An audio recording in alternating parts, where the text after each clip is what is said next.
MLC కవితపై ప్రభుత్వ whip ఆది శ్రీనివాస్ చేసిన అనుచిత వ్యాఖ్యలను యునైటెడ్ ఫూలే ఫ్రంట్ కుల సంఘాల ఐక్య వేదిక తీవ్రంగా ఖండించింది. ఈ దేశంలో బీసీలను మోసం చేసిందే కాంగ్రెస్ పార్టీనని యూపీఎఫ్ నేత దూగట్ల నరేష్ విమర్శించారు. ఎన్నికల్లో హామీ ఇచ్చిన 42% రిజర్వేషన్ల అమలుపై కాంగ్రెస్ ప్రభుత్వానికి స్పష్టత లేదన్నారు. కామారెడ్డి డిక్లరేషన్ ను కాంగ్రెస్ సర్కార్ గాలి కొదిలేసిందని నరేష్ విమర్శించారు. బీసీల పక్షాన పోరాడుతున్న ఎమ్మెల్సీ కవితపై కాంగ్రెస్ నేతలు విమర్శలు చేయడం అవివేకమన్నారు. జనవరి 3 సావిత్రిబాయి పూలే జయంతి సందర్భంగా ఎమ్మెల్సీ కవిత ఆధ్వర్యంలో ఇందిరా పార్క్ దగ్గర భారీ బహిరంగ సభ నిర్వహించనున్నట్లు తెలిపారు.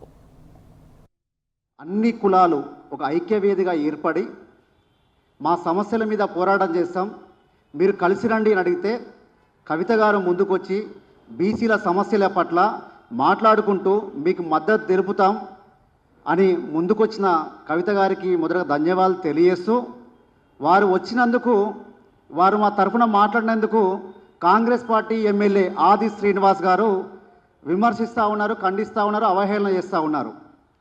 దీన్ని మేము ముక్త కంఠంతో ఖండిస్తూ ఉన్నాం.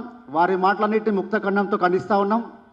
మేము అడుగుతా ఉన్నాం, అయ్యా ఆది శ్రీనివాస్ గారు, అమ్మ పెట్టదు అడక తినేది అన్నట్టుగా అధికారంలో మీరుంటారు.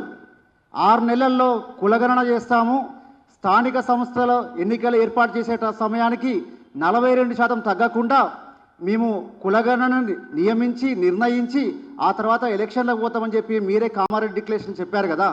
మరి 6 నెలల సమయం అయిపోయి మిగతా 6 నెలల సమయం తర్వాత కూడా బీసీ సంఘాలంతా కూడా బీసీల కోసం, బీసీల రిజర్వేషన్ల కోసం మేము ఒక ఐక్యవేదికగా ఏర్పాటై ముందుకు పోతున్న తరుణంలో మాకు మద్దతు ఇస్తున్నటువంటి కవిత గారిని మీరు విమర్శిస్తూ ఉన్నారు కదా. అంటే బీసీలు అంటే మీకు లెక్కలేదా? బీసీలు అంటే తెలంగాణ ప్రజలు కాదా? భారతీయులు కాదా? మాకు రాజ్యాంగం వర్తింపజేయదా?